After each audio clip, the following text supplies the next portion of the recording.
ગરીબ અને મધ્યમ વર્ગના પરિવારો માટે આશાનું કિરણ ગણાતી આરટીઈ એટલે કે રાઇટ ટુ એજ્યુકેશન હાલ શિક્ષણ વિભાગે વેકેશન મોડ છોડીને માત્ર 2 જ દિવસમાં શૈક્ષણિક વર્ષ 2026-27 માટે પ્રવેશ પ્રક્રિયાનું સત્તાવાર જાહેરનામું બહાર પાડી દીધું છે।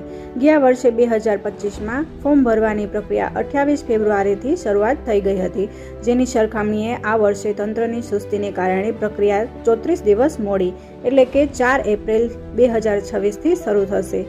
જો કે મોડે પણ જાહેરાત થતાં લાખો વાલીઓને રાહત થઈ છે।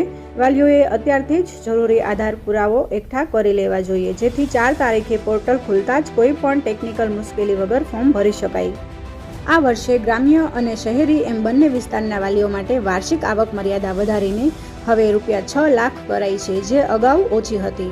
તેમજ શાળાઓ હવે મનમાની કરીને આરટીઈના બાળકોને પરાણે બપોરની પાળીમાં ધકેલી શકશે નહીં। વાલીઓ પોતે જ ફોર્મ ભરતી વખતે સવાર કે બપોરની પાળી પસંદ કરી શકશે। આ વર્ષથી જ રાજ્યમાં આ નવી સિસ્ટમ અમલ બનવામાં આવી છે। પ્રવેશ માટેની પાત્રતા અને જરૂરી ડોક્યુમેન્ટ્સ વિશે વાત કરીએ તો 1 જૂન 2026ના રોજ બાળકની ઉંમર 6 વર્ષ પૂર્ણ થયેલી હોવી જોઈએ। તેમજ ડોક્યુમેન્ટ્સ માટે જન્મનો દાખલો, રહેઠાણનો પુરાવો જેમાં આધાર કાર્ડ, ચૂંટણી કાર્ડ, જાતિનો દાખલો, આવકનો દાખલો અને ઇન્કમ ટેક્સ રિટર્ન જો લાગુ પડતું હોય તો ત્યાં તમારે જોઈશે। બાળકે આંગણવાડીમાં સેવાઓનો લાભ લીધેલ હોય તો તે બદલનું આંગણવાડીનું છોડિયાનું પ્રમાણપત્ર પણ આ માટે જરૂરી છે, જે તમારે જરૂરથી મેળવી લેવું આંગણવાડીએથી।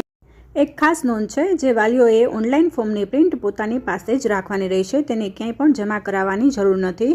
આ માટે કુલ 13 કેટેગરી નક્કી કરવામાં આવી છે, જેમાં અનાથ બાળકો, બાળમજૂર, દિવ્યાંગ બાળકો, શહીદ જવાનના સંતાનો અને બીપીએલ કાર્ડ ધારકોને પ્રથમ અગ્રતા આપવામાં આવશે। ત્યારબાદ અનુસૂચિત જાતિ, જનજાતિ અને આર્થિક રીતે પછાત વર્ગોનો સમાવેશ થાય છે। ફરીથી નોંધ કરી લેજો, 4 થી 17 એપ્રિલ સુધી ઓનલાઈન ફોર્મ ભરાશે। ફોર્મ ભરવાની શરૂઆત 4 એપ્રિલ 2026 શનિવાર અને અંતિમ તારીખ 17 એપ્રિલ 2026 શુક્રવાર। વેબસાઇટ અહીં આપેલી છે, જેના પરથી તમે ઓનલાઈન ફોર્મ જાતે જ ભરી શકો છો। માહિતી વધુમાં વધુ શેર કરો, જેથી કરીને આ યોજનાનો લાભ જરૂરિયાતમંદો લઈ શકે। વિડીયો ગમે તો લાઇક, શેર એન્ડ સબસ્ક્રાઇબ કરવાનું ભૂલશો નહીં। Thanks for watching.